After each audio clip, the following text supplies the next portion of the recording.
Pernahkah kamu melihat seseorang yang terlihat diam, lembut, bahkan dianggap tak tahu apa-apa? Dan pernahkah kamu membayangkan bagaimana jadinya jika orang yang diremehkan itu ternyata memegang seluruh kendali? Kisah ini tentang Nadira, seorang istri yang selama bertahun-tahun dianggap bodoh oleh suaminya sendiri, diremehkan oleh mertua, dipermalukan di depan orang lain. Dianggap hanya bisa tanda tangan tanpa mengerti apapun tentang bisnis keluarga. Sementara sang suami dengan bangga mengaku sebagai pemilik segalanya. Rumah mewah, mobil mahal, perusahaan besar. Namun satu fakta yang tak pernah mereka sadari. Semua aset itu atas nama sang istri. Ketika kesombongan berubah menjadi pengkhianatan, dan rencana licik untuk menceraikan Nadira mulai disusun, sebuah kebenaran terungkap di ruang notaris. Kebenaran yang membuat suami dan mertua terdiam tanpa kata. Dalam sekejap, kekuasaan berpindah tangan. Yang dulu menghina, kini tak punya hak atas apapun. Yang dulu merasa berkuasa, kini harus pergi hanya dengan baju di badan. Ini bukan sekadar cerita tentang harta. Ini tentang harga diri. Tentang kesabaran yang tidak berarti kelemahan. Tentang perempuan yang memilih diam, sampai waktu yang tepat untuk berdiri. Apa yang sebenarnya terjadi di balik rumah tangga mereka? Bagaimana bisa semua aset berada atas nama Nadira? Dan bagaimana nasib suami yang terlalu yakin bahwa dirinya pemilik segalanya? Simak kisah lengkapnya sampai akhir. Karena cerita ini akan mengingatkan kita. Jangan pernah meremehkan orang yang memilih diam. Pagi itu, seperti biasa, Nadira sudah bangun sebelum azan subuh berkumandang. Rumah megah 2 lantai dengan pagar tinggi itu masih sunyi. Hanya suara jam dinding yang berdetak pelan menemani langkahnya menuju dapur. Di luar, langit masih gelap, udara terasa dingin. Namun Nadira sudah terbiasa dengan rutinitas itu. Ia menyiapkan sarapan dengan rapi, roti panggang untuk Arman, bubur ayam untuk mertuanya yang tidak suka makanan keras, dan kopi hitam tanpa gula sesuai selera suaminya. Semua dilakukan tanpa bantuan asisten rumah tangga, meskipun sebenarnya mereka mampu mempekerjakan banyak orang. Bagi Nadira, mengurus rumah adalah bentuk tanggung jawab, tapi bagi mertuanya, itu adalah kewajiban seorang perempuan yang tidak punya kemampuan lain. Ketika Arman turun dari tangga dengan setelan jas mahalnya, Nadira menyambut dengan senyum lembut. "Mas, kopinya sudah siap," ucapnya pelan. Arman hanya mengangguk tanpa benar-benar menatap wajah istrinya. Tangannya sibuk menggulir layar ponsel, memeriksa laporan bisnis yang masuk sejak dini hari. Tak lama kemudian, Ibu Arman keluar dari kamar dengan wajah yang selalu tampak tegas. "Apa sarapannya cuma ini?" tanyanya Sini sambil menatap meja makan. "Kalau ibu ingin tambahan lauk, nanti Nadira buatkan," jawab Nadira tenang. Mertuanya mendecih pelan. Perempuan itu seharusnya cekatan. Jangan menunggu disuruh. Kalimat itu terdengar sederhana, tapi nadanya selalu mengandung sindiran. Seolah-olah apapun yang dilakukan Nadira tidak pernah cukup. Sejak awal pernikahan, Nadira memang dikenal sebagai perempuan yang pendiam. Ia tidak banyak berbicara, apalagi membantah. Di hadapan keluarga besar Arman, ia lebih sering tersenyum dan mendengarkan. Beberapa kali, saat makan bersama keluarga besar, pembicaraan selalu mengarah pada bisnis. "Proyek kemarin untungnya berapa, Men?" tanya pamannya. "Lumayan, Om. Naik 20% dari target," jawab Arman bangga. Semua memuji. Semua tersenyum kagum.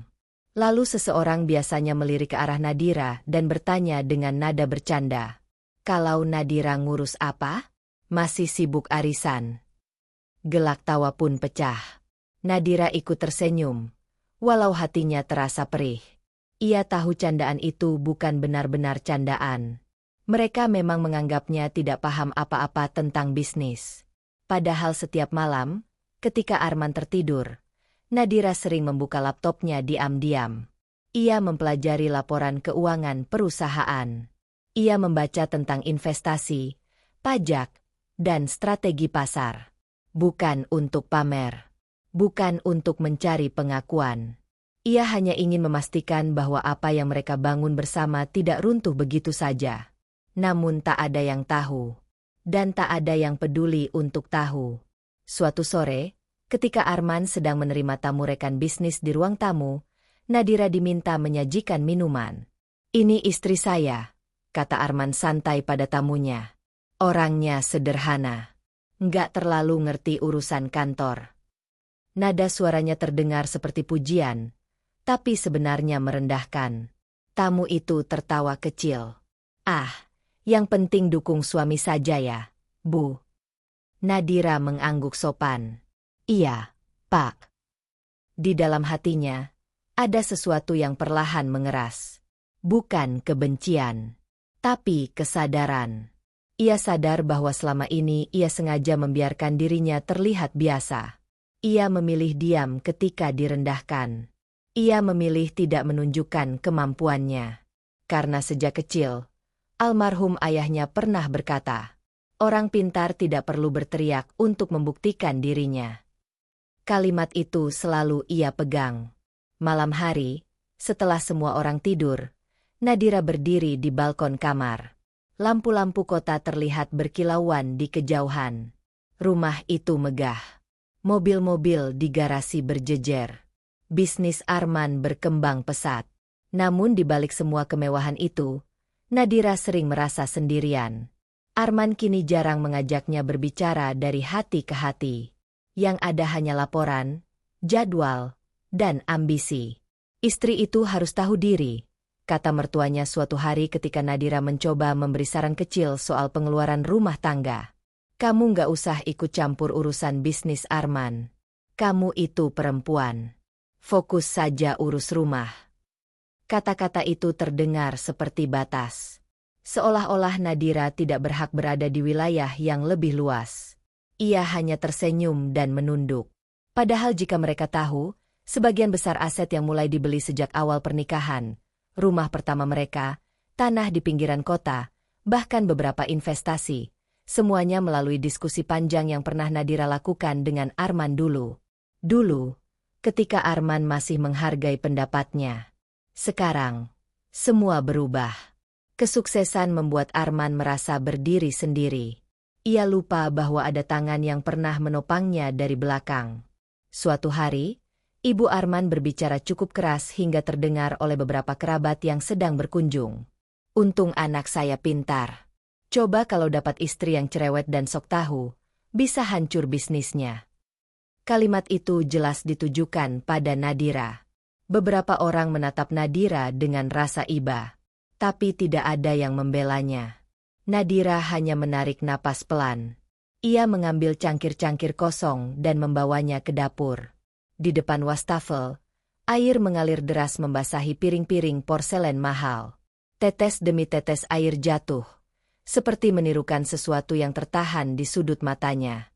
Namun ia tidak menangis. Tidak lagi. Karena jauh di dalam dirinya, Nadira tahu satu hal yang tidak diketahui siapapun di rumah itu. Ia mungkin terlihat diam.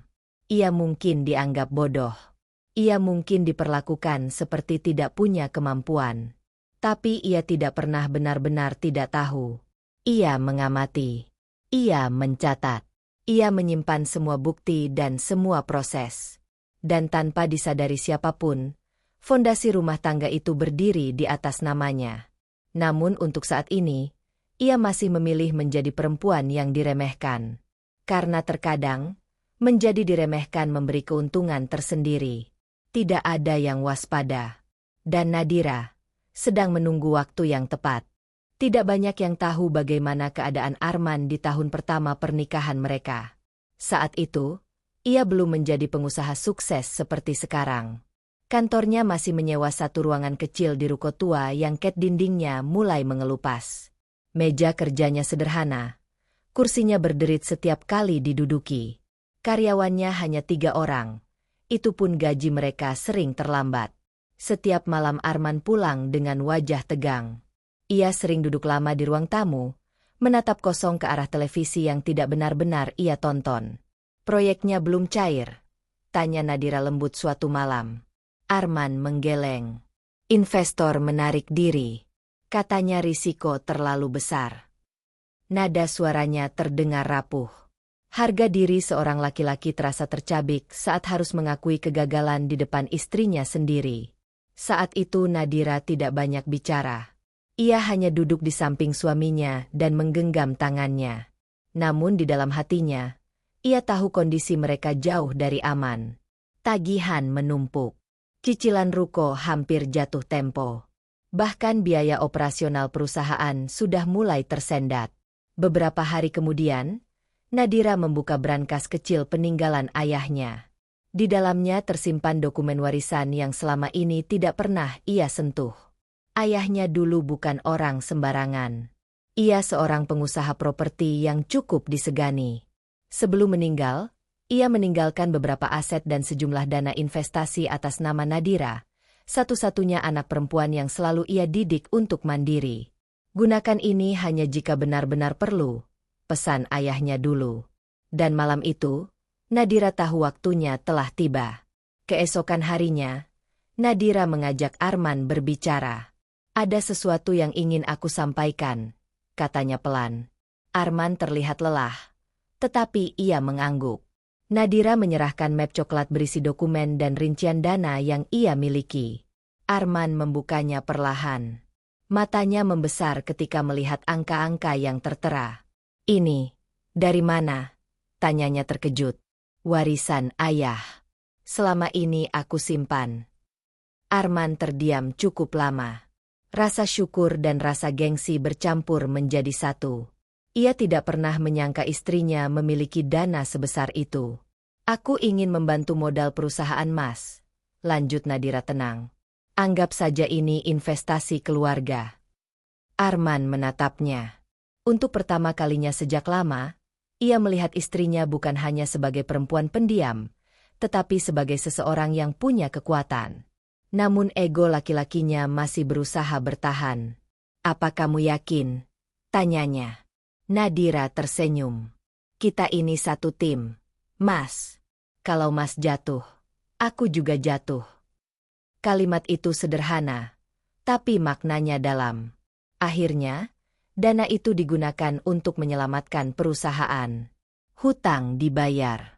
Proyek dilanjutkan. Operasional kembali berjalan. Dan dari sanalah titik balik kesuksesan Arman dimulai. Beberapa bulan setelah kondisi membaik, Arman ingin membeli rumah yang lebih besar. Biar kelihatan pantas sebagai pengusaha, katanya bersemangat. Nadira setuju, tetapi ia menyarankan agar semua proses dilakukan dengan perencanaan matang. Saat itulah mereka bertemu dengan seorang notaris senior yang direkomendasikan oleh kenalan ayah Nadira. Notaris itu mempelajari kondisi keuangan mereka dan memberikan saran yang cukup mengejutkan. Sebaiknya aset-aset awal didaftarkan atas nama Ibu Nadira, ujarnya. Arman mengernyit. Kenapa bukan atas nama saya? Secara strategi keuangan dan pajak, itu lebih aman. Apalagi modal awal berasal dari dana pribadi Ibu Nadira. Ini untuk perlindungan aset. Arman sempat merasa tidak nyaman. Tapi karena saat itu posisinya masih belum stabil sepenuhnya, ia mengikuti saran tersebut. Rumah pertama mereka pun resmi atas nama Nadira. Lalu menyusul pembelian ruko baru. Kemudian tanah kosong di pinggiran kota yang belakangan melonjak harganya. Semua atas nama Nadira. Cuma formalitas, kata Arman waktu itu sambil tersenyum. Yang penting kita sama-sama. Nadira hanya mengangguk. Ia tidak pernah mempersoalkan soal nama. Baginya, yang penting keluarga mereka kuat. Waktu berjalan cepat. Proyek demi proyek sukses besar. Perusahaan Arman berkembang pesat. Investor berdatangan. Kantor pindah ke gedung megah. Karyawan bertambah puluhan orang. Namun seiring naiknya grafik keuntungan, perlahan-lahan sesuatu berubah dalam diri Arman. Ia mulai jarang menyebut peran Nadira di awal perjuangan. Ketika ada yang bertanya bagaimana ia bisa bangkit dari hampir bangkrut, jawabannya selalu terdengar sama. Kerja keras dan keberanian ambil risiko. Tak pernah ada kalimat, istri saya membantu. Tak pernah ada pengakuan bahwa modal awal berasal dari dana warisan Nadira. Bahkan ketika membeli mobil mewah pertamanya, Arman berkata pada ibunya dengan bangga, "Semua hasil kerja saya sendiri." Ibunya tersenyum lebar, memuji anaknya tanpa mengetahui cerita lengkapnya. Nadira mendengar itu dari kejauhan. Ia tidak membantah, tidak juga mengoreksi. Ia hanya menyimpan semuanya dalam diam. Suatu malam, ketika laporan keuangan perusahaan mencapai rekor tertinggi, Arman berkata dengan nada bercanda, "Untung dulu aku berani ambil risiko besar. Kalau enggak, mungkin kita masih tinggal di rumah kecil itu." Nadira menatapnya lembut. Ia ingat betul rumah kecil itu justru dibeli dari uang warisannya. Ia ingat malam-malam ketika ia menenangkan Arman yang hampir menyerah. Ia ingat saat dirinya menjual sebagian saham pribadi untuk menutup hutang perusahaan. Namun semua itu kini terasa seperti cerita yang hanya hidup di kepalanya sendiri. Seolah-olah pengorbanannya tidak pernah benar-benar ada. Dan yang paling menyakitkan bukanlah tidak diakui, melainkan ketika pengorbanan itu dianggap tidak pernah terjadi. Beberapa bulan kemudian, perusahaan resmi berbentuk PT dengan pembagian saham yang jelas. Arman memiliki 20% saham sebagai direktur utama. Sisanya, mayoritas saham, terdaftar atas nama Nadira. Itu keputusan lama yang dibuat berdasarkan struktur modal awal. Arman menandatangani dokumen itu tanpa berpikir panjang. Baginya saat itu, mereka adalah suami istri. Tidak ada perbedaan. Ia tidak menyadari bahwa keputusan administratif yang dulu ia anggap sepele, suatu hari bisa mengubah segalanya. Sementara Nadira, ia tetap menjalani perannya sebagai istri yang dianggap tidak tahu apa-apa. Ia tetap menyiapkan sarapan, tetap tersenyum saat diremehkan, tetap diam ketika jasanya dilupakan. Namun jauh di dalam hatinya, ia tahu satu hal pasti. Ia tidak pernah membantu setengah-setengah.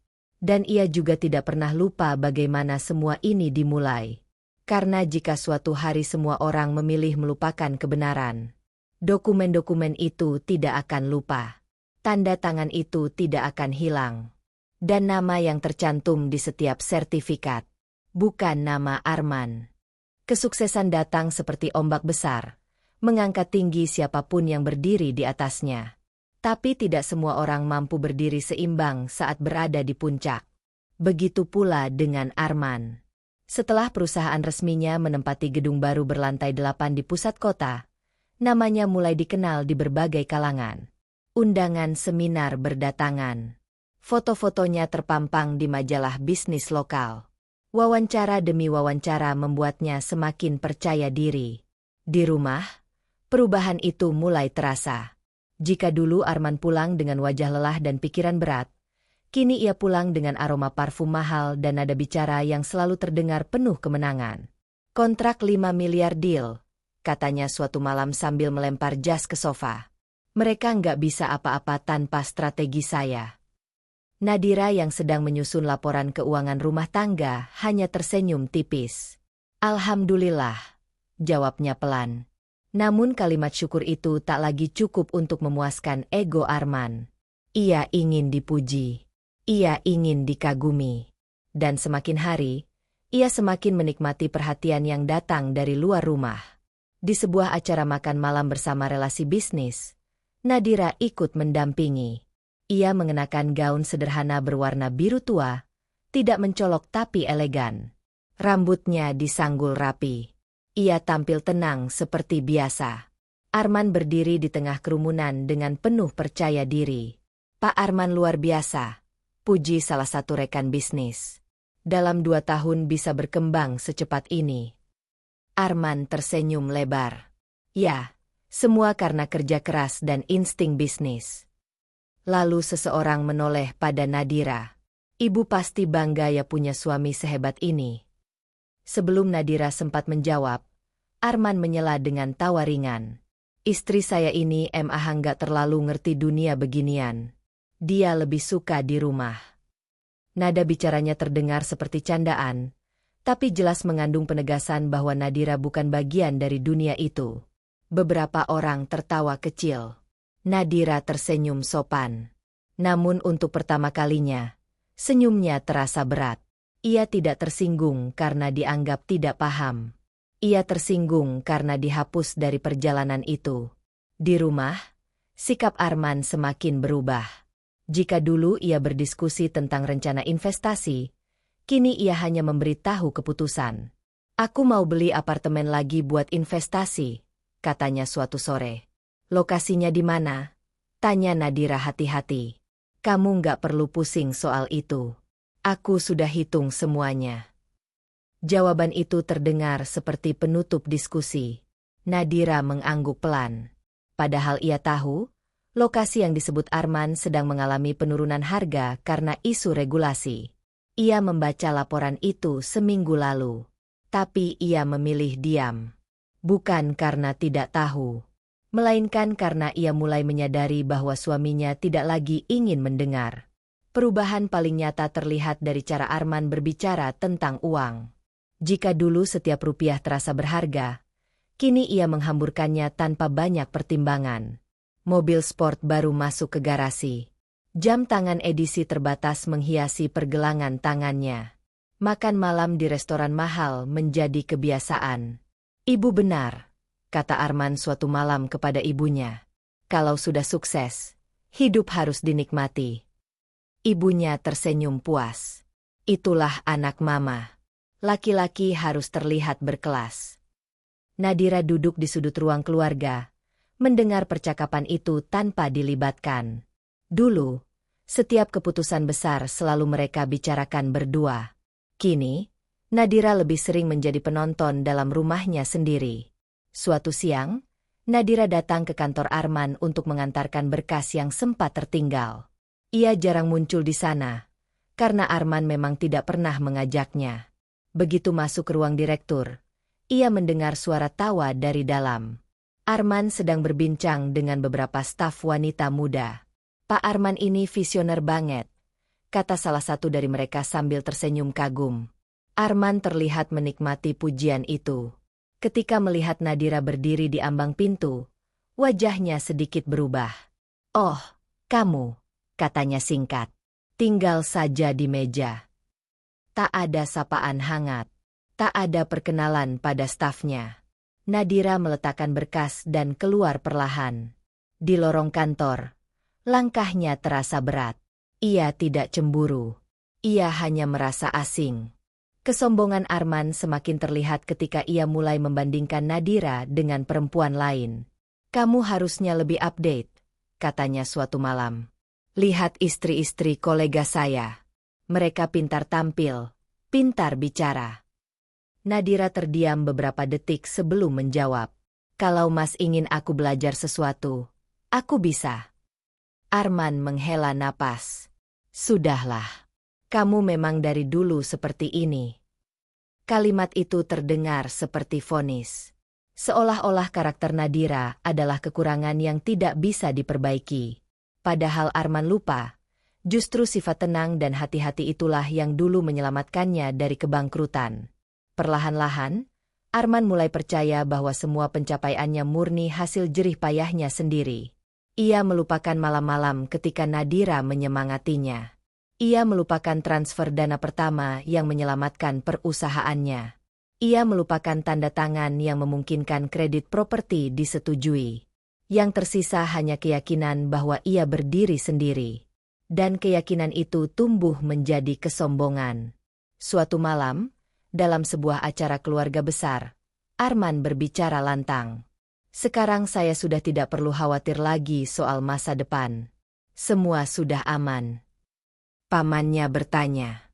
Semua aset sudah atas nama kamu. Arman tertawa ringan. Tenang saja, Om. Semua terkendali. Nadira yang duduk di sampingnya hanya menunduk pelan. Ia tahu kebenarannya. Namun ia tidak membuka suara. Karena terkadang, orang yang terlalu yakin dengan kekuasaannya tidak akan percaya pada peringatan apapun. Mereka hanya akan percaya ketika kenyataan berbicara sendiri. Malam itu, setelah semua tamu pulang, Nadira berdiri sendirian di ruang tamu yang kini dipenuhi furnitur mahal. Ia menatap sekeliling. Rumah megah itu terasa berbeda dari rumah kecil yang dulu mereka tempati dengan penuh perjuangan. Dulu, di rumah kecil itu, ada kebersamaan. Sekarang, di rumah besar ini, ada jarak. Kesombongan Arman bukan hanya soal uang. Ia mulai meremehkan orang-orang di sekitarnya. Ia mulai merasa tidak membutuhkan siapapun. Dan tanpa ia sadari, sikap itu perlahan menjauhkan orang yang paling berjasa dalam hidupnya. Nadira menarik napas panjang. Ia tidak marah. Ia hanya mulai memahami satu hal. Orang yang terlalu tinggi terbang karena kesombongan, seringkali lupa melihat tanah tempat ia berpijak. Dan ketika suatu hari ia jatuh, yang paling sakit bukanlah lukanya, melainkan kesadaran bahwa ia jatuh karena dirinya sendiri. Sementara itu, Nadira tetap diam, tetap sabar, tetap mengamati. Karena ia tahu, kesombongan yang dibiarkan tumbuh, pada akhirnya akan menemukan cara untuk menghancurkan dirinya sendiri. Kesombongan seringkali melahirkan keberanian yang salah arah. Dan keberanian itulah yang mulai tumbuh dalam diri Arman. Sejak merasa berada di puncak kesuksesan, ia mulai berpikir bahwa hidupnya layak mendapatkan lebih. Lebih dari sekadar rumah megah. Lebih dari sekadar mobil mahal. Lebih dari sekadar istri yang pendiam dan tidak pernah membantah. Suatu malam, Arman pulang lebih larut dari biasanya. Nadira sudah selesai menata ruang makan dan bersiap masuk kamar ketika ia mendengar suara percakapan pelan dari ruang kerja di lantai bawah. Pintu tidak tertutup rapat. Suara itu milik Arman dan ibunya. "Apa kamu sudah yakin?" Suara ibunya terdengar pelan namun tegas. "Sudah, Ma," jawab Arman tanpa ragu. "Aku nggak bisa terus begini." Nadira berhenti melangkah. "Begini bagaimana?" tanya sang ibu. "Punya istri yang nggak selevel. Di luar sana banyak perempuan yang bisa jadi partner lebih cocok. Lebih pintar bersosialisasi, lebih tahu cara mendukung citra suami." Kalimat itu seperti pisau yang menembus tanpa suara. Nadira berdiri terpaku di balik dinding. Jantungnya berdegup kencang. Namun ia tetap diam. Ibunya menghela napas pelan. "Mama dari dulu sebenarnya juga berpikir begitu. Kamu sekarang sudah sukses. Kamu butuh pendamping yang bisa menaikkan gengsi keluarga. Makanya aku pikir." Arman berhenti sejenak, seolah memastikan pikirannya sendiri. "Aku mau cari istri kedua." Ruangan itu mendadak terasa lebih dingin bagi Nadira. Ia menahan napas. "Kamu sudah ada calon?" tanya ibunya.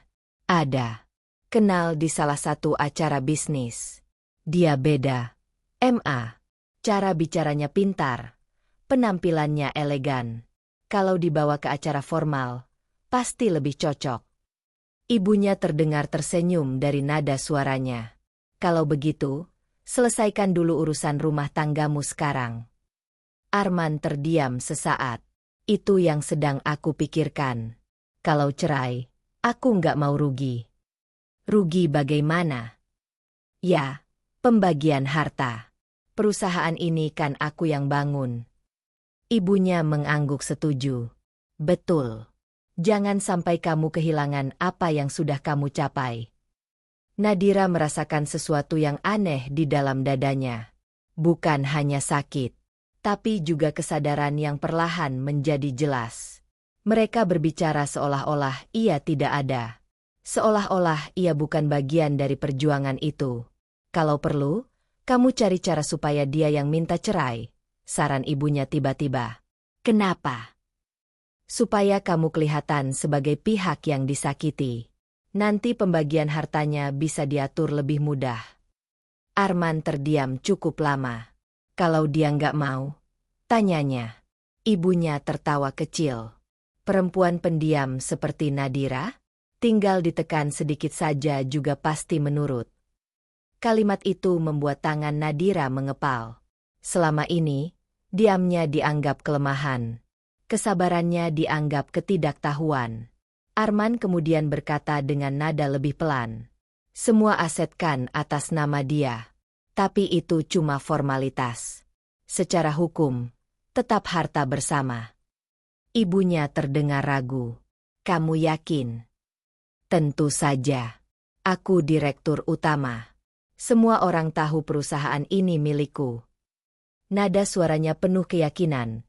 Keyakinan yang dibangun dari asumsi, bukan pemahaman.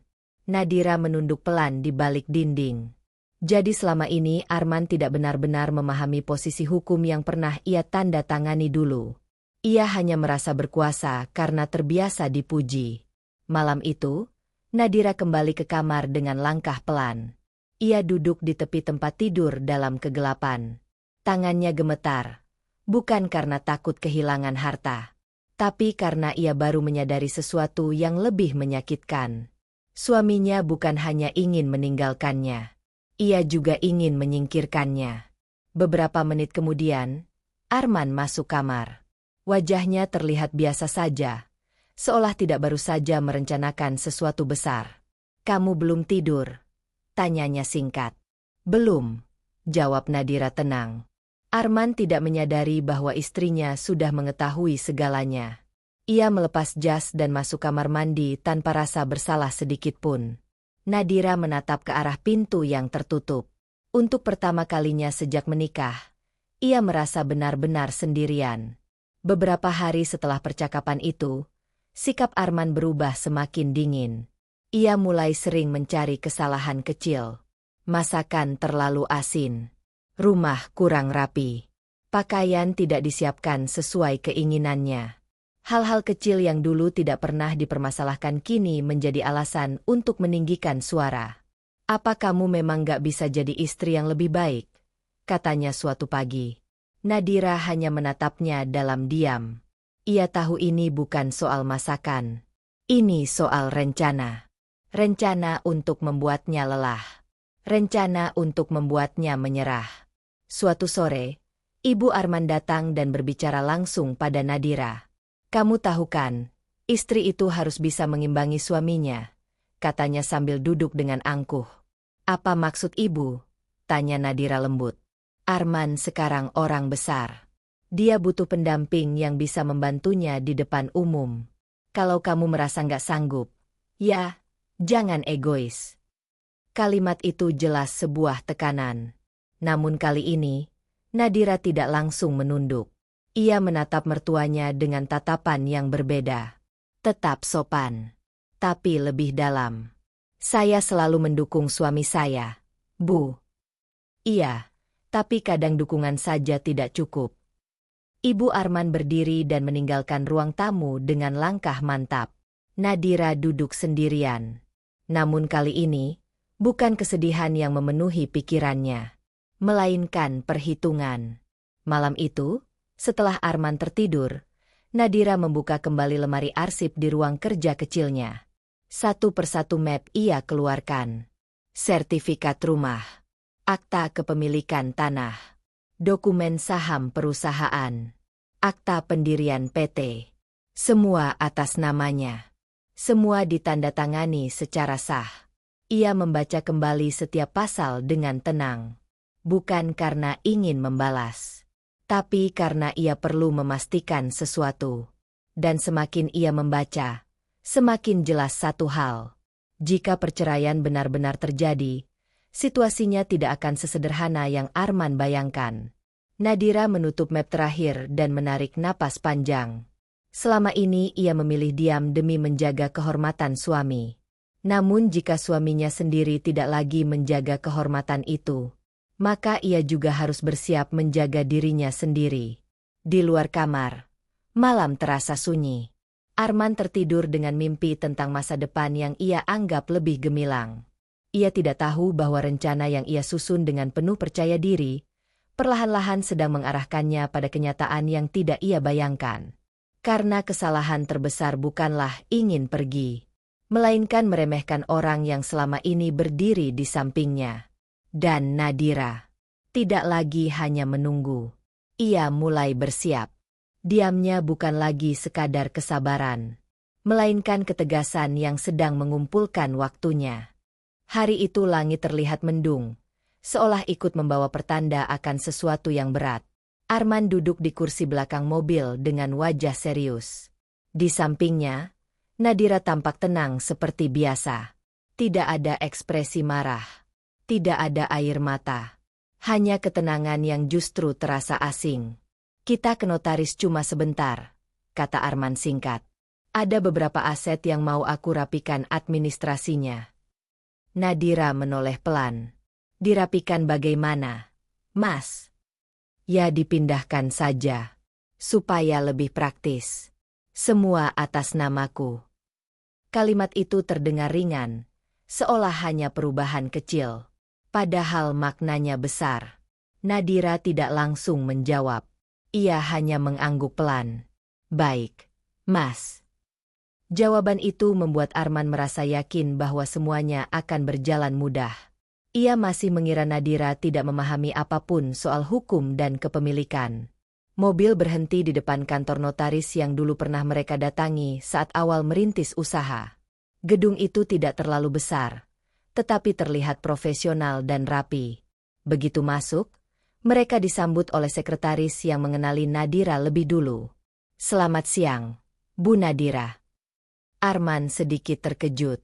Ia tidak menyangka istrinya begitu dikenal di tempat itu. Tak lama, mereka dipersilakan masuk ke ruang notaris. Pak Surya, notaris senior berambut mulai memutih, berdiri menyambut. Pak Arman, Bu Nadira, silakan duduk. Arman langsung membuka pembicaraan dengan nada percaya diri. Saya ingin memindahkan beberapa aset ke atas nama saya pribadi. Rumah utama, beberapa ruko, dan penyesuaian saham perusahaan. Pak Surya menatapnya tenang. Boleh saya tahu alasannya? Supaya lebih sederhana saja. Selama ini kan memang saya yang menjalankan semuanya.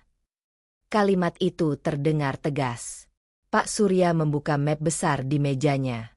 Satu persatu dokumen ia keluarkan. Baik.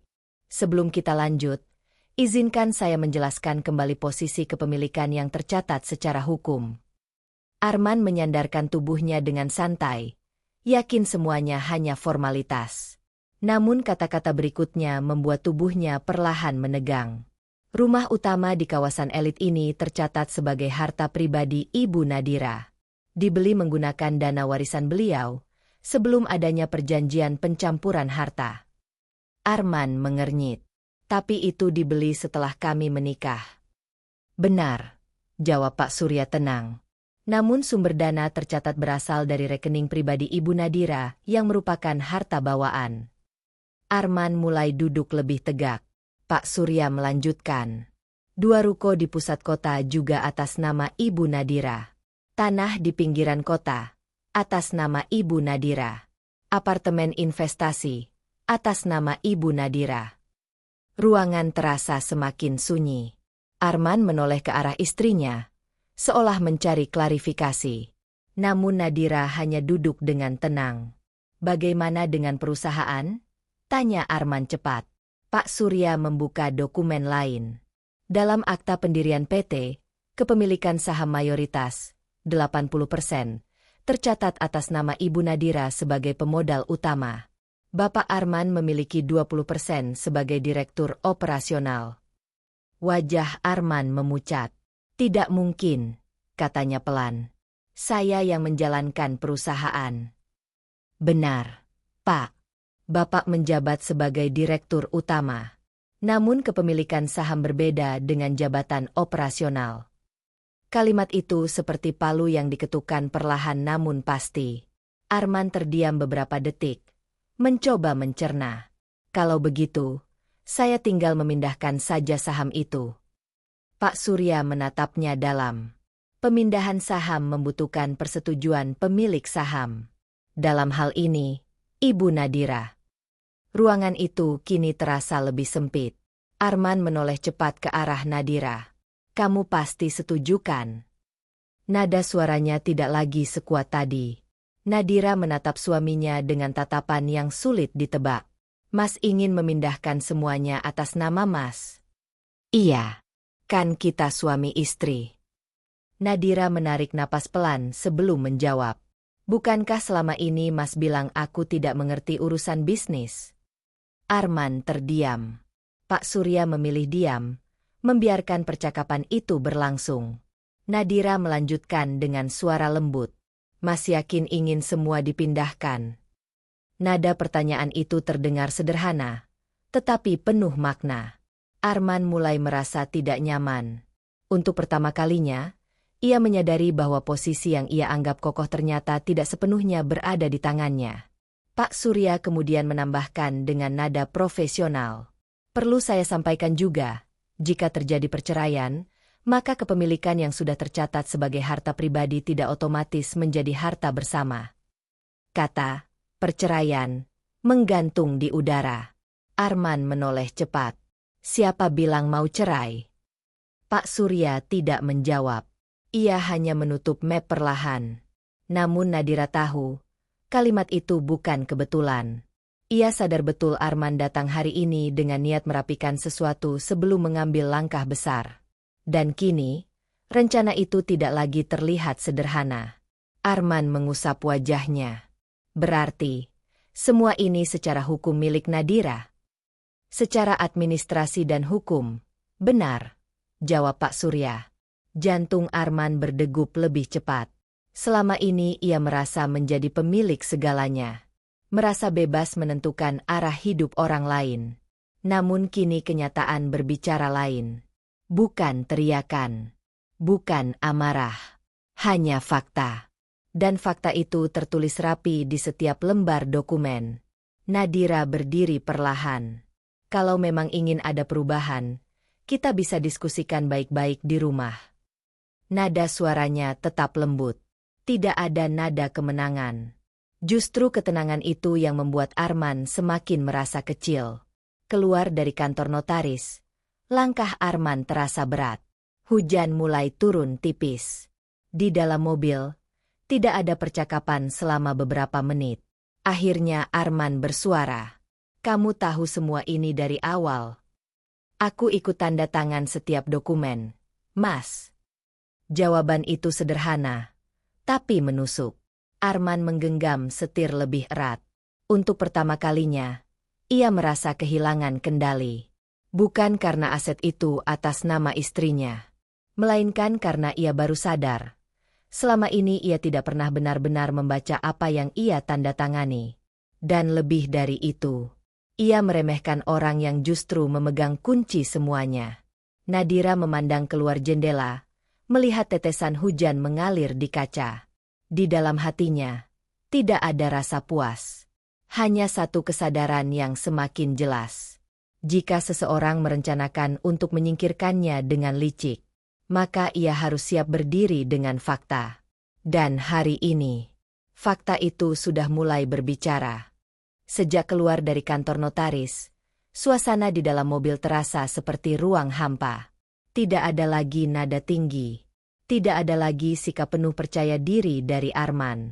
Yang tersisa hanya pikiran yang saling bertabrakan di kepalanya sendiri. Ia baru saja menyadari satu hal yang tak pernah ia bayangkan. Kendali yang ia kira ada di tangannya ternyata selama ini berdiri di atas nama istrinya. Namun alih-alih merenung, ego Arman memilih jalan lain. Ia tidak ingin terlihat kalah. Malam itu, Arman memulai percakapan dengan nada yang dibuat setenang mungkin. Kita harus bicara. Nadira yang sedang melipat pakaian berhenti sejenak. Iya, Mas. Arman berdiri di dekat jendela kamar, membelakangi istrinya. Aku rasa, pernikahan kita sudah tidak sehat. Kalimat itu akhirnya keluar. Tidak ada teriakan. Tidak ada drama. Hanya keputusan yang diucapkan seperti kesimpulan rapat bisnis. Nadira menatap punggung suaminya. Tidak sehat karena apa, Mas? Kita sudah tidak sejalan. Kamu terlalu tertutup. Aku butuh pasangan yang bisa mendukungku di dunia luar. Kalimat itu terdengar seperti alasan yang sudah ia siapkan. Nadira terdiam beberapa detik. Jadi Mas ingin berpisah? Arman menarik napas panjang. Iya. Satu kata. Tegas. Dulu, mungkin Nadira akan menangis. Akan memohon. Akan mencoba mempertahankan. Tapi malam itu, Ia hanya mengangguk pelan. Baik. Arman terkejut. Baik. Iya, Mas. Kalau itu keputusan Mas. Tidak ada air mata. Tidak ada suara gemetar. Dan justru ketenangan itulah yang membuat Arman merasa tidak nyaman. Beberapa hari berikutnya, Arman mulai menunjukkan sikap lebih keras. Ia menganggap Nadira pasti akan takut kehilangan semuanya. Aku nggak mau ribet soal pembagian harta, katanya suatu sore. Kita atur baik-baik saja. Perusahaan tetap aku pegang. Rumah ini kita jual. Nada suaranya seperti memberi instruksi. Nadira duduk di sofa dengan sikap tenang. Mas yakin mau membagi seperti itu? Iya. Itu yang paling adil. Kata adil terdengar ironis. Nadira menatapnya dalam. Mas tahu kan, secara hukum posisi kepemilikan bagaimana? Arman langsung menjawab cepat, seolah menepis kecemasan. Secara moral, semua itu hasil kerja keras saya. Secara hukum, Mas, ulang Nadira lembut. Kalimat itu membuat Arman kehilangan sabar. Kamu mau pakai hukum untuk melawanku? Suara Arman meninggi. Nadira tetap duduk tanpa bergerak. Aku tidak melawan siapapun, Mas. Aku hanya memastikan semuanya jelas. 2 hari kemudian, Arman mengundang ibunya untuk membicarakan langkah selanjutnya. Ibunya datang dengan wajah tegang. Kamu jangan mau diatur-atur, bisiknya pada Arman. Kalau perlu, kamu yang gugat duluan. Malam itu, mereka duduk bertiga di ruang keluarga. Arman akhirnya berkata langsung, aku akan ajukan gugatan cerai minggu depan. Ibunya mengangguk puas. Semua mata tertuju pada Nadira. Namun yang terjadi di luar dugaan. Nadira berdiri perlahan, berjalan menuju meja kecil di sudut ruangan, lalu mengambil sebuah map tebal. Ia kembali dan meletakkannya di atas meja di depan Arman. Aku sudah lebih dulu mendaftarkan gugatan, Mas. Ruangan mendadak sunyi. Apa? Suara Arman tercekat. Sudah masuk minggu lalu. Ibunya langsung berdiri. Kamu berani-beraninya. Nadira menatap mertuanya dengan sopan, tetapi kali ini tatapannya tidak lagi tunduk. Saya hanya mengambil langkah yang diperlukan. Arman membuka map itu dengan tangan sedikit gemetar. Di dalamnya terdapat salinan gugatan lengkap, termasuk daftar kepemilikan aset dan struktur saham perusahaan. Semua tersusun rapi. Semua jelas. Kenapa kamu lakukan ini? Tanya Arman dengan suara lebih rendah. Nadira menjawab pelan. Karena aku tahu rencana Mas sejak malam itu. Arman membeku. Ibunya menatap tajam. Rencana apa? Nadira tidak menjawab pertanyaan itu. Ia hanya memandang Arman. Kamu mendengar? Bisik Arman pelan. Nadira mengangguk. Dan untuk pertama kalinya, Arman merasa benar-benar kehilangan kendali. Hari-hari berikutnya terasa seperti badai sunyi. Pengacara mulai menghubungi masing-masing pihak. Arman yang awalnya yakin bisa mengatur semuanya, kini mulai menyadari bahwa posisi hukumnya tidak sekuat yang ia kira. Sebagian besar aset tercatat sebagai harta pribadi Nadira. Modal awal perusahaan berasal dari dana warisan Nadira. Bahkan beberapa dokumen menunjukkan Arman pernah menandatangani pernyataan bahwa dana tersebut bukan pinjaman, melainkan investasi. Ia tidak pernah membaca detailnya waktu itu. Kini setiap tanda tangan terasa seperti jerat yang ia buat sendiri. Suatu malam, Arman mencoba pendekatan berbeda. Ia masuk kamar Nadira tanpa nada marah. Kita bisa bicarakan lagi, katanya pelan. Nadira menatapnya tenang. Apa yang ingin Mas bicarakan? Aku mungkin terlalu emosi. Kita bisa rujuk. Kata itu terdengar tidak tulus. Nadira tersenyum tipis. Mas ingin rujuk karena perasaan, atau karena aset? Pertanyaan itu langsung menusuk. Arman tidak bisa menjawab. Diamnya sudah menjadi jawaban. Ibunya mulai panik. Bagaimana mungkin kamu bisa kalah dari perempuan seperti dia? katanya kesal. Namun Arman kini tidak lagi bisa menyangkal kenyataan. Bukan Nadira yang berubah. Ia sendiri yang selama ini menutup mata. Ia mengira istrinya bodoh karena pendiam. Ia mengira istrinya lemah karena sabar. Ia mengira semua keputusan administratif hanyalah formalitas. Kini formalitas itu berdiri sebagai benteng hukum yang kokoh. Di pengadilan, proses berjalan sesuai aturan. Tidak ada drama besar. Tidak ada saling teriak. Nadira tampil tenang, membawa dokumen lengkap. Arman tampil tegang, menyadari bahwa kekuasaan operasional berbeda dengan kepemilikan. Dan ketika hakim menyebutkan posisi hukum masing-masing pihak, Arman benar-benar mengerti. Permintaan cerai yang ia kira akan menjadi awal kebebasannya, justru menjadi awal kehilangan terbesar dalam hidupnya. Bukan hanya kehilangan istri, tapi juga kehilangan kendali atas semua yang ia banggakan. Setelah sidang pertama selesai, Nadira berjalan keluar gedung pengadilan dengan langkah mantap. Angin sore menyapu wajahnya. Ia tidak merasa menang.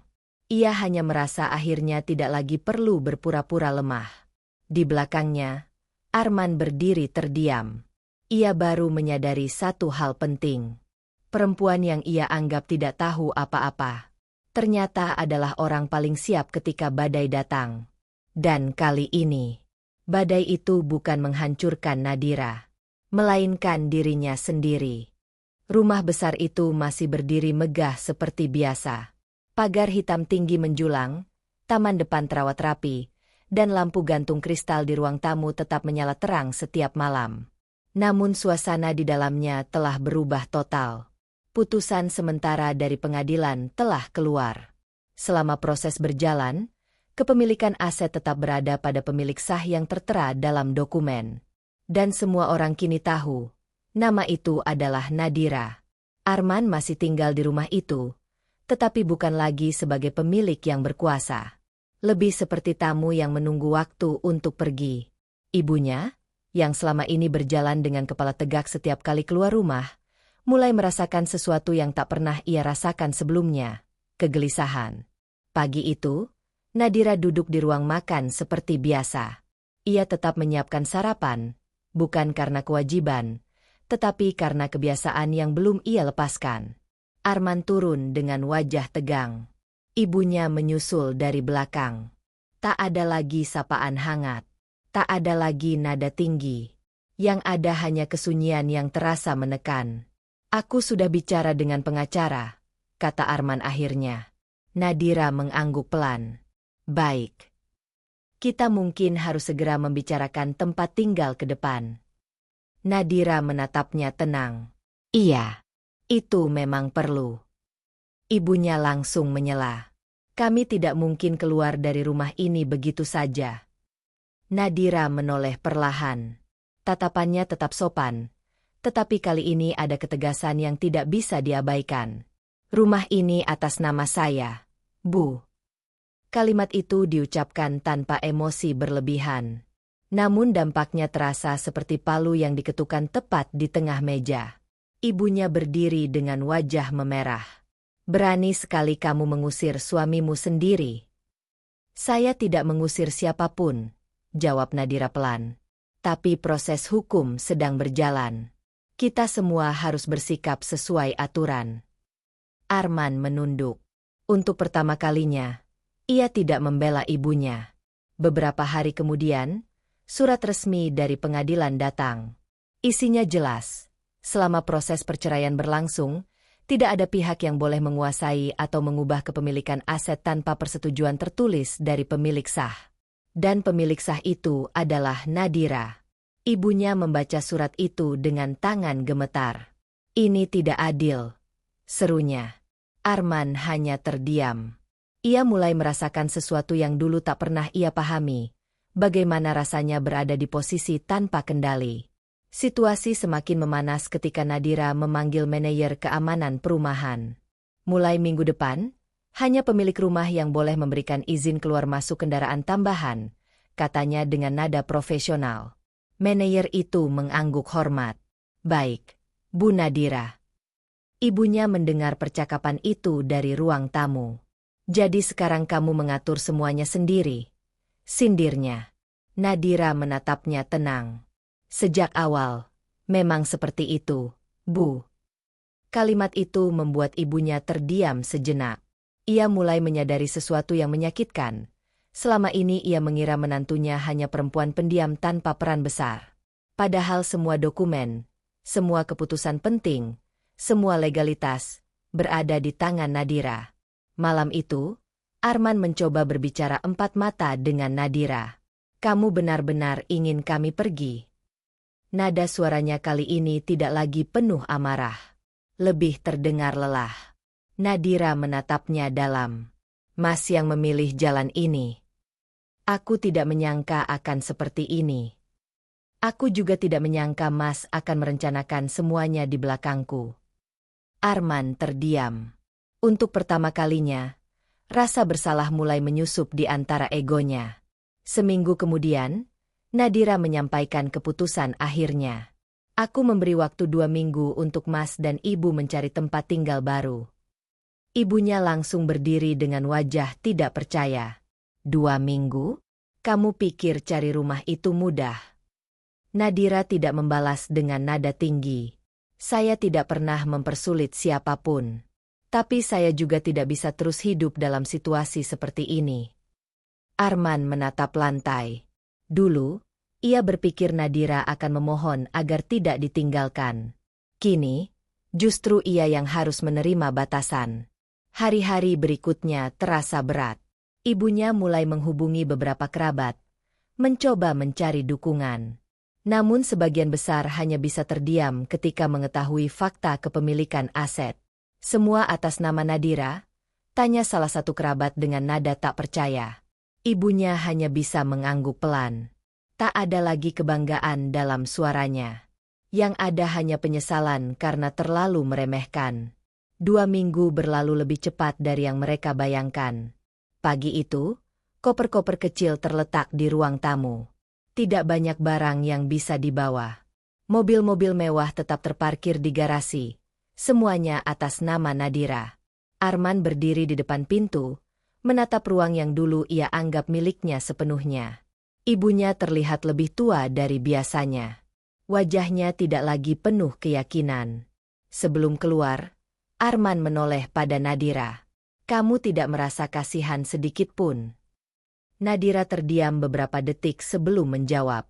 Kasihan bukan berarti membiarkan diri diinjak.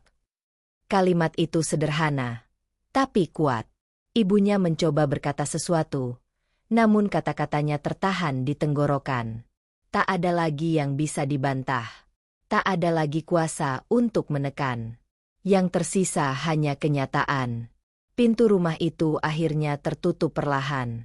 Langkah Arman dan ibunya menjauh dari halaman yang dulu mereka masuki dengan penuh kebanggaan. Kini mereka pergi hanya membawa pakaian di badan dan beberapa koper kecil. Tetangga sekitar menyaksikan dengan tatapan heran. Mereka tidak tahu cerita lengkapnya, tapi mereka bisa merasakan perubahan besar yang terjadi. Di dalam rumah, Nadira berdiri sendirian di ruang tamu. Sunyi. Namun bukan sunyi yang menakutkan. Melainkan sunyi yang memberi ruang untuk bernapas kembali. Ia tidak merasa menang. Ia tidak merasa puas melihat mereka pergi. Ia hanya merasa satu beban besar telah terangkat dari bahunya. Untuk pertama kalinya dalam waktu yang lama, ia berdiri di rumah itu bukan sebagai istri yang diremehkan. Bukan sebagai menantu yang ditekan. Melainkan sebagai perempuan yang memegang kendali atas hidupnya sendiri. Dan di luar sana, Arman akhirnya memahami satu pelajaran yang datang terlambat. Kekuasaan yang dibangun di atas kesombongan bisa runtuh hanya oleh satu hal. Fakta. Setelah pintu rumah itu tertutup dan langkah Arman serta ibunya benar-benar menghilang dari halaman, suasana terasa begitu berbeda. Tidak ada lagi suara komentar sinis di ruang makan. Tidak ada lagi nada tinggi yang mengkritik hal-hal kecil. Tidak ada lagi tatapan merendahkan yang selama ini menghantui setiap sudut rumah. Namun anehnya, rumah besar itu tidak terasa kosong. Justru untuk pertama kalinya, terasa ringan. Nadira berdiri di tengah ruang tamu yang luas. Cahaya sore masuk melalui jendela besar, menyinari lantai marmer yang mengilap. Ia menghela napas panjang. Ini bukan kemenangan. Ini keputusan. Keputusan yang lahir bukan dari amarah, tapi dari kesadaran. Malam pertama tanpa Arman terasa sunyi. Biasanya suara televisi menyala keras atau panggilan telepon bisnis terdengar sampai ke dapur. Kini hanya suara jam dinding yang berdetak pelan. Nadira duduk di ruang kerja kecilnya, membuka kembali dokumen perusahaan. Ia menatap struktur organisasi, laporan arus kas, kontrak-kontrak yang sedang berjalan. Untuk pertama kalinya, ia tidak lagi melihat semuanya sebagai bayang-bayang suaminya. Ia melihatnya sebagai tanggung jawabnya sendiri. Keesokan harinya, ia membuat keputusan yang selama ini tertunda. Ia menghubungi Dewan Komisaris dan meminta rapat luar biasa. Beberapa orang terkejut. Ibu sendiri yang akan memimpin? Tanya salah satu manajer. Iya, jawab Nadira tenang. Sementara waktu, saya akan mengambil alih penuh sebagai pemegang saham mayoritas. Kabar itu menyebar cepat di lingkungan kantor. Banyak yang tidak menyangka. Selama ini, Nadira hampir tidak pernah muncul dalam aktivitas operasional. Namanya memang tercantum di akta, tetapi wajahnya jarang terlihat. Beberapa bahkan meremehkan. Dia bisa apa? Bisik salah satu staf. Namun mereka lupa satu hal. Nama yang tertulis di atas dokumen bukan sekadar formalitas. Rapat pertama berlangsung tegang. Nadira duduk di kursi utama ruang rapat yang dulu selalu ditempati Arman. Tangannya tenang di atas meja. Tatapannya lurus. Saya tidak akan mengubah banyak hal dalam waktu dekat, ucapnya membuka rapat. Tapi kita akan memperbaiki sistem yang selama ini terlalu bergantung pada satu orang. Beberapa kepala terangkat.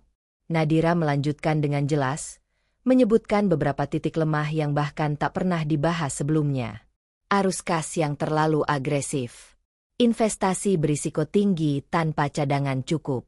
Keputusan sepihak tanpa evaluasi tim. Semua ia jelaskan dengan data. Ruangan yang tadinya ragu mulai hening penuh perhatian. Mereka mulai menyadari, perempuan yang selama ini dianggap hanya pemilik nama, ternyata memahami angka-angka itu lebih dalam dari dugaan mereka. Sementara itu, di sisi lain kota, Arman merasakan realitas yang berbeda. Ia dan ibunya kini tinggal di sebuah apartemen sewaan yang jauh lebih kecil dari rumah sebelumnya. Tidak ada lagi garasi luas. Tidak ada lagi ruang tamu megah. Tidak ada lagi staf keamanan yang menyapa hormat. Ibunya sering mengeluh. Seharusnya kamu tidak gegabah, katanya suatu malam. Arman hanya terdiam. Ia mulai menyadari bahwa keputusan yang ia ambil bukan sekadar soal gengsi. Ia kehilangan lebih dari sekadar rumah. Ia kehilangan rasa dihormati. Ia kehilangan posisi. Dan yang paling menyakitkan, ia kehilangan seseorang yang selama ini diam-diam menopangnya. Beberapa minggu kemudian, laporan keuangan perusahaan menunjukkan stabilitas yang mengejutkan. Beberapa proyek berisiko tinggi dihentikan. Pengeluaran tidak penting dipangkas. Manajemen diperketat. Nadira tidak memimpin dengan suara keras. Ia memimpin dengan ketenangan dan ketegasan. Salah satu manajer senior mendekatinya setelah rapat. Terus terang, Bu, kami tidak menyangka ibu sekompeten ini. Nadira tersenyum tipis. Saya hanya melakukan apa yang seharusnya dilakukan sejak dulu. Jawaban itu sederhana, tapi penuh makna. Suatu sore, Nadira berdiri di balkon rumahnya. Angin berhembus pelan, membawa aroma tanah setelah hujan. Ia teringat pada malam ketika ia mendengar rencana Arman untuk menikah lagi. Ia teringat pada kata-kata yang merendahkannya. Namun anehnya, ia tidak lagi merasa marah. Yang ada hanya rasa lega karena tidak lagi harus berpura-pura lemah. Keputusan mengakhiri pernikahan itu bukanlah bentuk balas dendam. Itu bentuk perlindungan diri. Ia memilih menghentikan siklus penghinaan sebelum benar-benar menghancurkannya. Beberapa orang mulai bertanya-tanya, kenapa ibu tidak mempertahankan saja? Kan suami istri biasa bertengkar. Nadira hanya menjawab dengan satu kalimat. Bertengkar itu wajar. Tapi meremehkan dan merencanakan pengkhianatan bukan hal yang bisa dianggap biasa. Kalimat itu menyebar pelan. Banyak perempuan yang diam-diam merasa terwakili. Sementara itu, Arman mencoba menghubungi Nadira beberapa kali. Awalnya dengan nada marah, lalu dengan nada memohon, kemudian dengan nada penuh penyesalan. Namun Nadira menjawab secukupnya. Bukan karena benci, tapi karena ia tahu, kembali bukan solusi. Sikap bisa berubah, ego bisa menurun. Tapi rasa hormat yang sudah hilang, sulit untuk dibangun ulang. Suatu hari, Arman datang ke kantor tanpa pemberitahuan. Ia ingin berbicara langsung. Ketika pintu ruang rapat terbuka, ia melihat Nadira berdiri mempresentasikan strategi baru di depan para manajer. Tatapannya tenang. Suara bicaranya jelas. Semua orang memperhatikan dengan serius. Arman berdiri terpaku. Untuk pertama kalinya, ia melihat sisi Nadira yang selama ini tak pernah ia beri ruang untuk muncul. Bukan karena ia tidak mampu, tapi karena ia tidak pernah diberi kesempatan. Rapat selesai. Nadira menoleh dan melihat Arman berdiri di dekat pintu.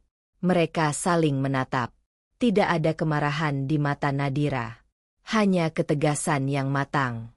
"Mas, ada perlu apa?" tanyanya sopan. Arman terdiam beberapa detik sebelum menjawab pelan. "Aku baru sadar. Selama ini aku salah." Nadira tidak langsung menjawab. Ia hanya berkata, "Kesadaran selalu datang. Kadang tepat waktu, kadang terlambat." Kalimat itu bukan sindiran. Itu kenyataan. Malam itu, Nadira kembali ke rumahnya yang kini terasa benar-benar miliknya. Ia menatap ruang-ruang yang dulu penuh tekanan. Kini ruangan itu terasa tenang. Ia tidak lagi berjalan dengan hati was-was. Ia tidak lagi menahan kata-kata. Ia tidak lagi hidup dalam bayang-bayang orang lain. Keputusan tegas yang ia ambil memang berat. Namun dari keputusan itulah ia menemukan kembali dirinya sendiri. Dan untuk pertama kalinya dalam hidupnya, ia tidak hanya dikenal sebagai istri seseorang. Ia dikenal sebagai dirinya sendiri. Apartemen kecil di lantai 6 itu terasa pengap meski jendelanya terbuka. Tidak ada lagi taman luas. Tidak ada lagi halaman tempat mobil-mobil mewah berjejer rapi. Yang ada hanya lorong sempit dengan lampu redup dan suara langkah kaki tetangga yang terdengar jelas setiap malam. Arman duduk di sofa sederhana yang bahkan tidak empuk. Ia menatap kosong ke arah dinding putih yang belum sempat dihias. Ibunya berjalan mondar-mandir dengan wajah kesal. "Semua ini salahmu," katanya untuk kesekian kalinya. "Seharusnya kamu lebih tegas sejak awal." Arman tidak menjawab. Dulu, kalimat seperti itu mungkin akan ia bantah. Ia akan membela diri dengan penuh ego. Tapi sekarang, tidak ada lagi tenaga untuk berdebat. Karena jauh di dalam hatinya, ia tahu, bukan Nadira yang membuatnya jatuh. Ia sendiri yang menyiapkan jalan kejatuhan itu. Beberapa minggu berlalu sejak mereka meninggalkan rumah besar itu. Mobil-mobil atas nama Nadira tetap terparkir di garasi rumah lama. Arman kini menggunakan mobil sewaan untuk beraktivitas. Setiap kali ia turun dari kendaraan itu di depan kantor, tatapan beberapa karyawan terasa berbeda. Tidak ada yang berani bertanya langsung. Namun kabar perceraian dan kepemilikan saham sudah menyebar. Direksi sudah mengumumkan bahwa Nadira resmi menjadi pemegang kendali utama perusahaan. Posisi Arman sebagai direktur operasional masih ada, tetapi kewenangannya tidak lagi mutlak. Setiap keputusan besar kini harus melalui persetujuan dewan. Ia yang dulu bebas menentukan arah, kini harus menjelaskan dan mempertanggungjawabkan setiap langkah. Ironis. Suatu siang, Arman duduk di ruang kerjanya yang kini terasa lebih sempit dari biasanya. Ia membuka kembali foto lama di ponselnya. Foto ketika mereka masih tinggal di rumah kecil. Foto ketika Nadira tersenyum sederhana tanpa riasan mahal. Foto ketika mereka makan malam hanya dengan lauk seadanya, tetapi tertawa lepas. Arman menelan ludah. Kapan terakhir kali ia melihat senyum seperti itu? Ia mencoba mengingat momen ketika semuanya mulai berubah. Apakah saat kontrak besar pertama berhasil? Atau ketika pujian orang-orang mulai membuatnya lupa diri? Atau ketika ia mulai membandingkan istrinya dengan perempuan lain? Penyesalan datang perlahan, seperti hujan rintik yang akhirnya menjadi deras. Sementara itu, di sisi lain kota, Nadira semakin dikenal bukan hanya sebagai pemilik saham mayoritas, tetapi sebagai pemimpin yang stabil. Perusahaan justru menunjukkan grafik yang lebih sehat setelah restrukturisasi. Beberapa proyek yang dulu terlalu agresif kini dikendalikan dengan strategi jangka panjang. Karyawan mulai merasa lebih aman. Ibu Nadira ternyata visioner juga, bisik salah satu manajer. Bahkan lebih hati-hati dari Pak Arman dulu. Nama Nadira perlahan berdiri sendiri. Bukan lagi sebagai bayang-bayang suami, melainkan sebagai figur yang dihormati. Suatu sore, Arman memberanikan diri datang ke rumah lama mereka. Ia hanya berdiri di depan gerbang. Satpam mengenalinya, tapi tidak lagi memberi hormat berlebihan seperti dulu. "Selamat sore, Pak." "Bu Nadira ada?" tanya Arman pelan. Sedang tidak menerima tamu tanpa janji. Kalimat itu sederhana, tapi cukup membuat Arman terdiam. Ia akhirnya duduk di bangku kecil dekat taman luar pagar. Rumah itu masih sama. Lampu-lampu tetap menyala hangat. Namun ia tidak lagi menjadi bagian dari kehidupan di dalamnya. Ia datang bukan untuk marah. Bukan juga untuk menuntut. Ia datang karena ada ruang kosong dalam dirinya yang tidak bisa diisi oleh ego atau kebanggaan. Beberapa menit kemudian, gerbang terbuka perlahan. Nadira keluar dengan langkah tenang. Ia mengenakan pakaian sederhana, tanpa perhiasan mencolok. Wajahnya terlihat lebih damai dari sebelumnya. "Ada perlu apa, Mas?" tanyanya lembut. Arman berdiri. Untuk pertama kalinya dalam hidupnya, ia merasa gugup berbicara dengan perempuan yang dulu selalu menunduk di hadapannya. "Aku cuma ingin melihat rumah ini." Nadira mengangguk pelan. "Rumah ini masih sama." Arman tersenyum tipis. "Tidak, yang berubah aku." Hening sejenak. Angin sore berhembus pelan, membawa kenangan yang sulit diabaikan. "Aku salah," kata Arman akhirnya. "Aku pikir semua ini milikku. Aku pikir kamu tidak pernah benar-benar berperan." Nadira menatapnya tanpa kebencian. "Kesalahan bukan pada berpikir begitu, Mas. Kesalahan ada ketika Mas merendahkanku untuk merasa lebih tinggi." Kalimat itu menusuk, tapi tidak kasar. Hanya jujur. Arman menunduk. "Aku kehilangan semuanya." Nadira menggeleng pelan. "Mas tidak kehilangan semuanya. Mas masih punya kesempatan untuk memperbaiki diri. Tanpamu, perbaikan diri tidak bergantung pada orang lain." Kalimat itu membuat Arman sadar, yang ia cari bukan sekadar harta atau rumah. Ia merindukan rasa dihormati dan dihargai. Namun ia lupa bahwa rasa itu harus dibangun dengan sikap, bukan dipaksakan dengan kuasa. Di apartemen kecilnya, ibunya masih sering mengeluh. Namun kini Arman mulai berani berbicara. Cukup." Ibunya terdiam. "Ini bukan salah Nadira. Ini salahku." Kalimat itu berat untuk diucapkan, tapi perlu. Untuk pertama kalinya, Arman berhenti menyalahkan keadaan. Ia mulai melihat dirinya sendiri. Beberapa bulan kemudian, keputusan pengadilan resmi keluar. Perceraian sah. Pembagian aset mengikuti kepemilikan hukum yang sudah jelas sejak awal. Arman menerima bagian sesuai porsi sahamnya. Tidak lebih. Tidak kurang. Ia keluar dari ruang sidang dengan langkah yang berbeda dari dulu. Bukan lagi langkah penuh kesombongan, melainkan langkah seseorang yang baru saja belajar pelajaran paling mahal dalam hidupnya.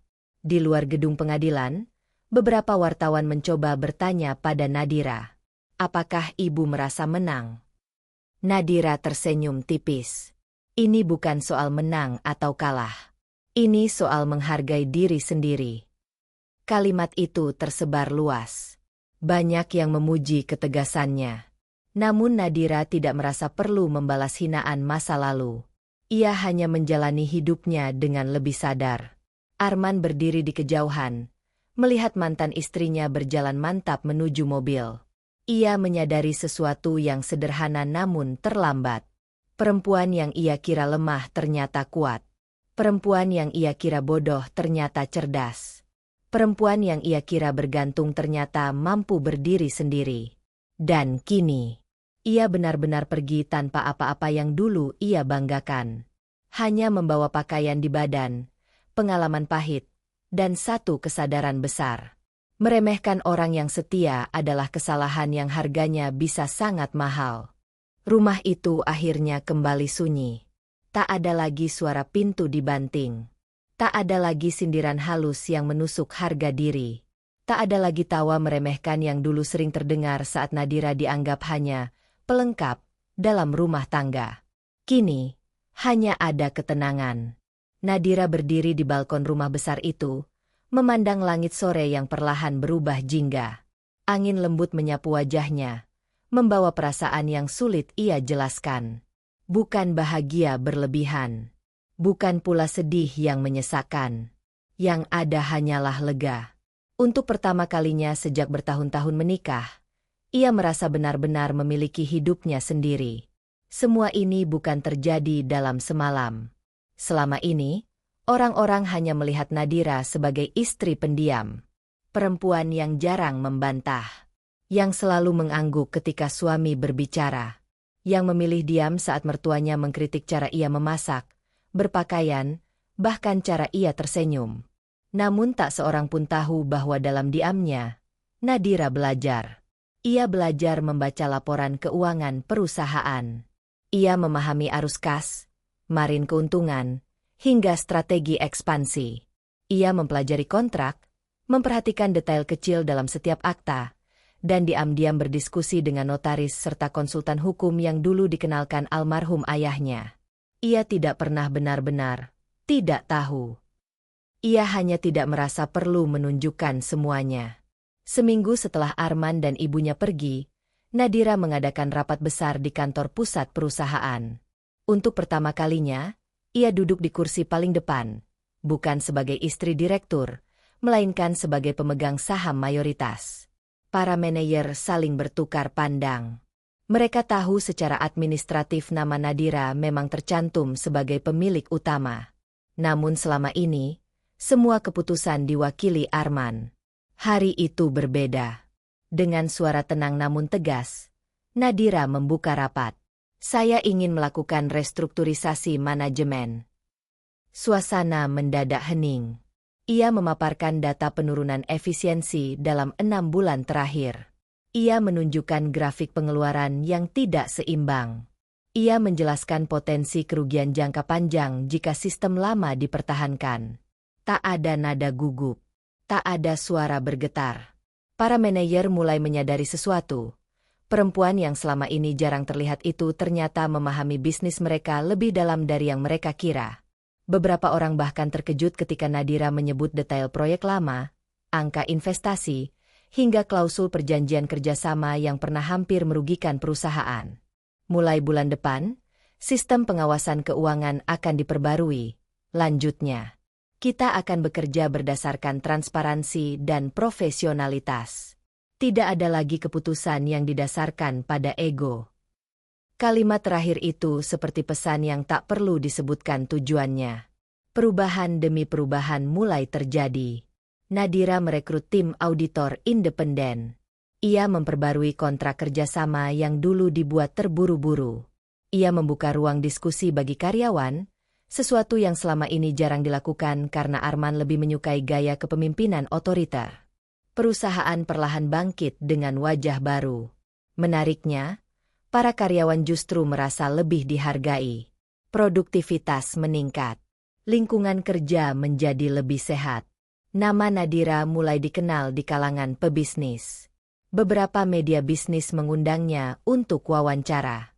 Dalam salah satu wawancara, seorang reporter bertanya, "Banyak yang terkejut dengan perubahan besar ini. Apa yang membuat ibu berani mengambil alih sepenuhnya?" Nadira tersenyum tipis. "Karena sejak awal, saya memang bertanggung jawab atas semuanya," jawabnya tenang. "Saya hanya menunggu waktu yang tepat untuk berdiri." Jawaban itu sederhana, tetapi bermakna dalam. Di sisi lain kota, kehidupan Arman tak lagi sama. Tanpa akses pada aset, tanpa jabatan, dan tanpa dukungan finansial seperti dulu, ia harus memulai dari nol.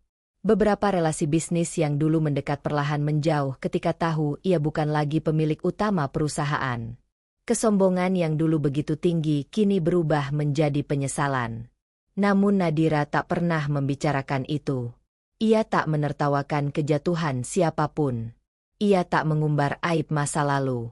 Baginya, kemenangan sejati bukan tentang menjatuhkan orang lain, melainkan tentang bangkit tanpa kehilangan harga diri.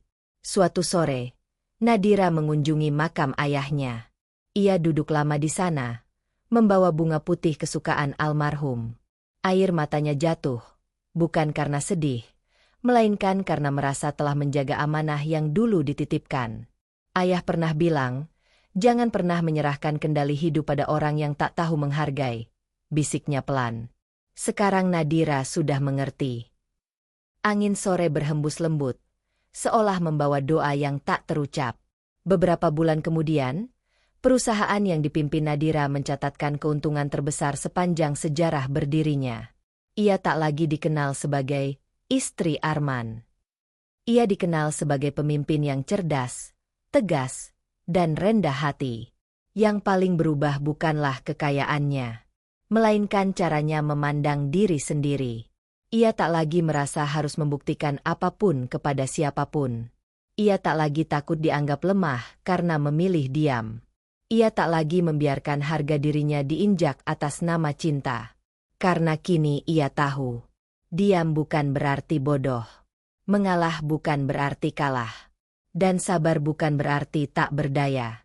Ada kalanya seorang perempuan memilih diam bukan karena tak mampu melawan, tetapi karena ia sedang menunggu waktu yang tepat untuk menunjukkan siapa dirinya sebenarnya. Dan ketika waktu itu tiba, dunia akan melihat bahwa kekuatan sejati tidak selalu datang dengan suara keras. Kadang ia tumbuh dalam kesunyian. Kadang ia disalahartikan sebagai kelemahan. Namun ketika ia berdiri, tak ada yang mampu meruntuhkannya lagi. Nadira menutup hari itu dengan senyum kecil. Bukan senyum kemenangan atas orang lain, melainkan senyum karena akhirnya ia memenangkan dirinya sendiri. Dari kisah Nadira, kita belajar satu hal penting. Tidak semua orang yang diam itu lemah. Tidak semua yang mengalah itu kalah. Dan tidak semua yang terlihat sederhana itu tidak berdaya. Kesabaran Nadira bukan karena ia bodoh. Diamnya bukan karena ia tak mengerti. Ia hanya memilih waktu yang tepat untuk menunjukkan siapa dirinya sebenarnya. Kesombongan bisa membuat seseorang merasa paling berkuasa. Namun hukum kehidupan selalu adil. Apa yang dibangun dengan rasa hormat akan bertahan. Apa yang dibangun dengan ego, cepat atau lambat akan runtuh. Cerita ini bukan hanya tentang harta dan aset. Ini tentang harga diri. Tentang bagaimana kita memperlakukan pasangan. Tentang pentingnya menghargai orang yang selalu ada di sisi kita sebelum semuanya terlambat. Semoga kisah ini menjadi pengingat bagi kita semua. Jangan pernah meremehkan pasanganmu. Jangan pernah menghina orang yang setia mendampingi perjuanganmu. Karena bisa jadi, tanpa kamu sadari, dialah fondasi dari semua yang kamu miliki. Kalau kamu merasa cerita ini penuh pelajaran dan menyentuh hati, jangan lupa dukung channel ini dengan cara like video ini, tulis pendapat kamu di kolom komentar, dan pastikan kamu sudah subscribe serta nyalakan loncengnya agar tidak ketinggalan kisah inspiratif lainnya. Sampai jumpa di cerita penuh makna berikutnya.